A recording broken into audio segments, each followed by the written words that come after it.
Okay, thank you very much. Let's go ahead and move on to our 9:45 a.m. item. Consideration of an update of Lake County Community Risk Reduction Authority's Inclusion and Biomass Aggregation Pilot Project.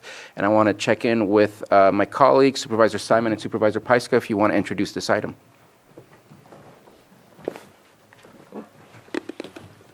Yeah, so obviously with the Risk Reduction Authority and the growth, we've been making strides to move forward. Specifically requested, I know from you, Supervisor Sabatier, how we're going to turn the Risk Reduction Authority into, just a continual program that really helps move the process forward. We think this Biomass Aggregation Pilot Project is one of those steps to become sustainable for the Risk Reduction Authority. And that's what I have. And Terry's going to present today, our Climate Resiliency Officer, which is a part of the success of grant opportunities, others that admin has worked with the Risk Reduction Authority in supporting to bring to bear. So that's what I have today. So I'll let Jessica go.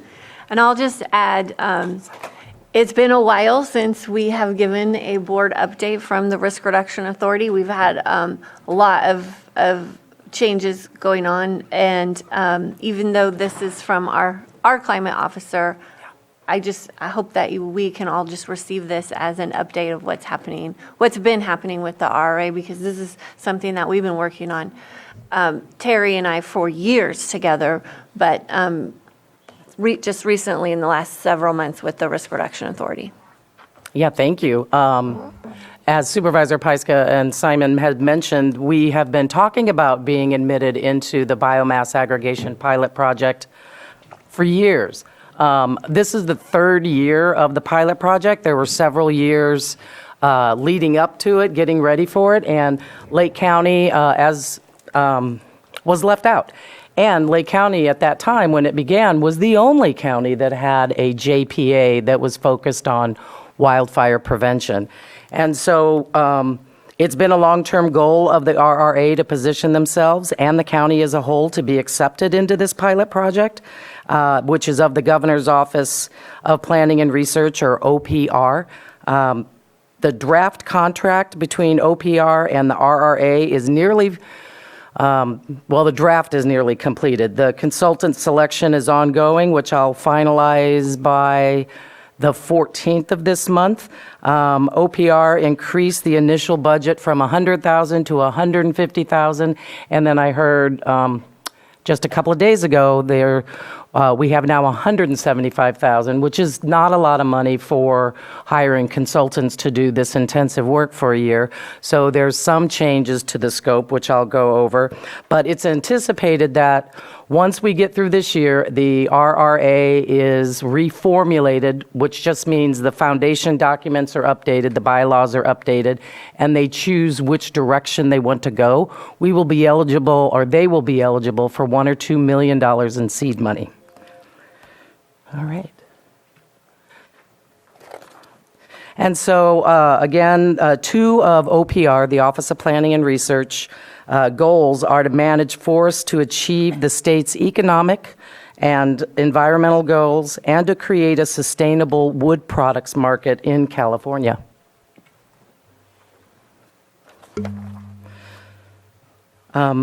So they developed the pilot projects to test new mechanisms for developing long-term feedstock contracts, which over the years in the work that I was doing previously and now, the contracting part is always the sticky wicket, so to speak, because it's biomass. You may have a contract for it, but your forest burns or is impacted by beetles.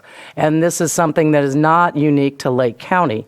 It's throughout California and certainly in the North State. And so having a contracting entity that is a JPA, or Joint Powers Authority, which is a government entity, eases market jitteriness. And so the nice part for Lake County is that information and templates from the pilot projects that have been ongoing have been shared with us and will be shared broadly throughout the state to provide a menu of options for broader adoption. For the RRA, they have, like we said, we have the benefit of selecting from state contractors with the experience to assist because they've already been working on these other pilot projects. And again, I know it's kind of small and hard to see, but this was a graphic that I showed your board last year that does not include Lake County. As you can see, all of those pilot projects are in the North State. The tiniest one is Marin. It's just a single county. And then we will be the other single county pilot project. And so CalFrame is the other name for these pilot projects, which is the California Forest Residual Aggregation for Market Enhancement. You know how government loves acronyms, so we have CalFrame. It's the model developed by OPR to answer the question of if a JPA can improve forest biomass feedstock supply chains by providing a feedstock supply agreement that includes a publicly managed price mechanism for contract risk protection. For years, biomass utilization facilities, primarily large bioenergy facilities in the multiple megawatt scale, I mean really large facilities, closed throughout the state of California due to several factors, but primarily the cost and length of time to get intertie agreements with IOUs or investor-owned utilities, and then haul and transportation costs. And so the CalFrame JPA models, again, Joint Powers Authority models, are these three. And these models are different ways that a JPA can be founded. And so the first one that I'll talk about is the Public Infrastructure JPA. And it's the most comprehensive of the of the options. And this would establish a JPA that would own or manage the development of a wood utilization facility. The JPA would then enter into contracts with feedstock providers, for example, landowners or forest sector contractors. And this JPA would likely look to use public property belonging to one of its members, or could also involve leasing private lands to serve as a host site for the desired infrastructure. Most likely, this would be a public-private partnership that would involve participation from the private sector, but the JPA itself would be made up of government agencies only, and that's the nature of a JPA. As government agencies do not seek profit, but only need to ensure that projects meet costs, this pathway may allow for revenue sharing. And again, as a reminder, one of the main concerns and one of the goals of the Risk Reduction Authority is to make money for itself to sustain its operations. And then another formulation of a JPA is called a services JPA. And essentially in this scenario, any and all services that members may want to provide, but avoiding any public infrastructure or land ownership. This This approach would involve the new JPA agency providing the contract management and would manage that price structure and contract. JPA staff, when they have them, could also provide a menu of other services such as forest management planning that could include environmental review under CEQA or NEPA, which is the California Environmental Quality Act and the National Environmental Protection Act, insurance resources for landowners and wood products entrepreneurs, green waste, program management, or connections to commercial lending professionals. And then the last one is the Wildfire Prevention JPA, which most closely matches the foundation of our Risk Reduction Authority. This approach would also require that associated biomass waste that is created from these mitigation projects is utilized and not open burned or left to decay and exacerbate fire risk. A wildfire prevention JPA could facilitate the use of the new contract template using a developed price structure or negotiate other agreements between local businesses. This is the model most closely resembling the RRA. And the Marin, the other single county JPA, also has a wildfire prevention JPA, but like the RRA, the utilization of the materials is not built into their structure either. So this model would be a new model for both of the existing JPAs should the RRA elect to move in that direction. Part of the state's economic goals include BDO zones, or Bioeconomy Development Opportunity Zones. And the RRA wants to pursue this. The county, I think, would support it as well, anything that's going to bring more businesses to our county. But the RRA will not, at this point, receive enough funding from OPR to pursue this. So I'm going to add it to a grant application with your board's approval. You should hear about that next week. And then to receive this designation, we first need a JPA that can oversee biomass utilization and sales. So it makes sense that this BDO zone is pushed off a little bit. And so year one goals for the RRA is to update the foundation documents and bylaws. There's a consultant for that will work with our county council. Create summary and report of biomass feedstock availability in Lake County. And then create a sustainable financing model for the Risk Reduction Authority. And then year two goals, which will be expanded, of course, is pursue the BDO zone, and then create and fund an executive director and other staffing positions. That's my last slide. So that's the update on that. As I mentioned, I am working and have been interviewing and questioning consultants from the state. I heard again from OPR yesterday and with a new set of templates, and I'm working with I got advice from Mr. Carter, Stephen Carter in our office. And so again, even though I'm going to be out of town for a week, I will be able to continue working on it and have it. The intent is to have the finalized draft back to OPR no later than the 21st so that the contract can be executed. Well, they said April 1st, but I think it'll more than likely be May 1st. And that's what we're working on. And to finally have the RRA in a position to fund itself, I think is very, very excited. Any questions? Thank you for your presentation. Any comments or questions?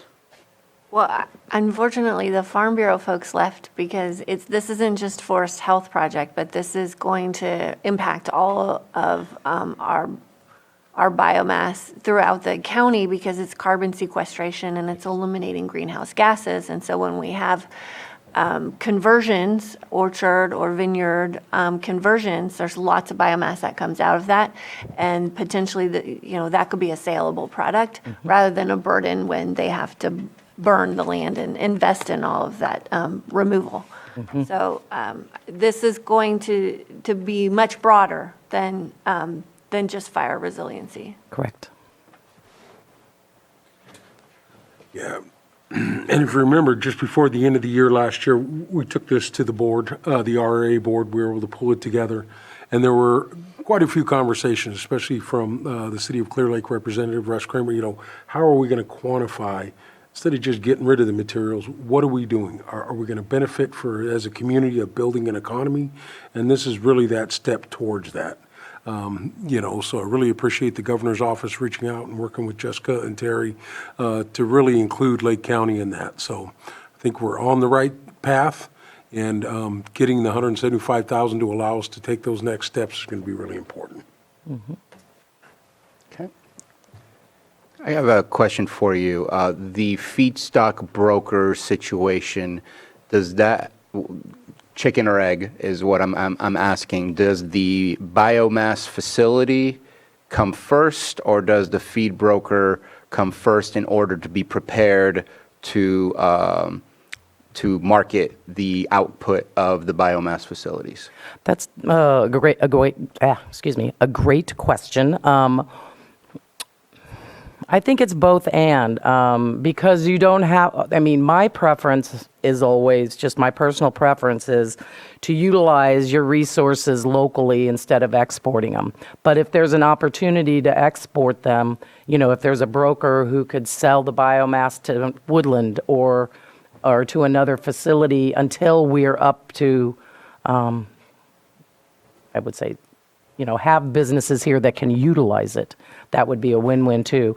The most important thing is to get the waste woody biomass off the forest floor, out of our county road right-of-ways, out from under the power lines, and utilize it. Don't just compost. I mean, compost is great, don't get me wrong, but that also releases A lot of greenhouse gas. compost. Yeah, that'd be a lot of compost, indeed, too much.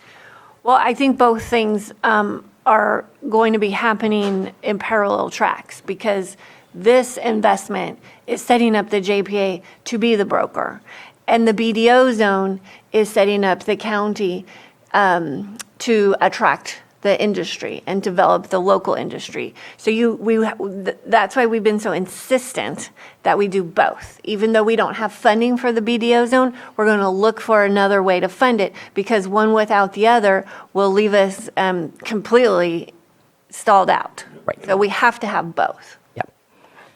And so it would provide the raw resource as a feedstock as well as potential output from a biomass facility. Well, biomass, like an energy facility, is only one of the options.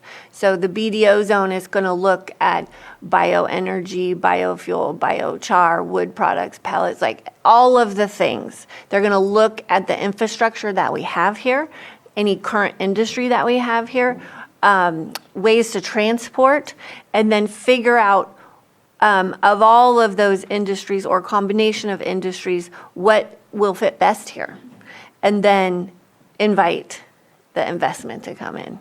Exactly. Any further comments or questions? Yeah. Vice Chair. Let me find it real quick. Bam. There it is. So just looking into the Golden State Finance or Golden State Natural Resources, the project that they're doing for the Forest Resiliency Project is based in Lassen, Port of Stockton, Tuolumne County. And this may be a opportunity to discuss with them and part of the project, because that's what they'll be doing, is using some of that biomass as well. But just maybe it'll fit in somewhere as well, and we're part of that, so, yeah. They're in one of the pilots. Oh, good. The pilot map up there. Oh, that's right, in the map, okay, got it. Well, Yeah. erase what I Well, said. we'll be talking to them. No, it's Yeah. it's all collaboration, and so the different pilots have different priorities, and that pilot program, that they're focused on products. Right. And the pilot program that's running in El Dorado, was it El Dorado, Sierra Nevada? I forget what, it's 3 counties there, I think. Anyway, they're really focused on insurance. Right. And how the reduction of all of these fuels will help insurance. And so everybody has a different focus, but we're all using the same consultants and sharing information and collaborating so that all the pilots will be stronger. Right. And the ultimate goal is to ensure that the mass is gone, and it's not leaving us vulnerable to further wildfire. It's not just gone, but it's going from Sustain. burden to opportunity. Right. Correct. Value adding it, so to speak, using an agriculture term. So let's open it up for public comments. Anyone wish to speak on this item? Please.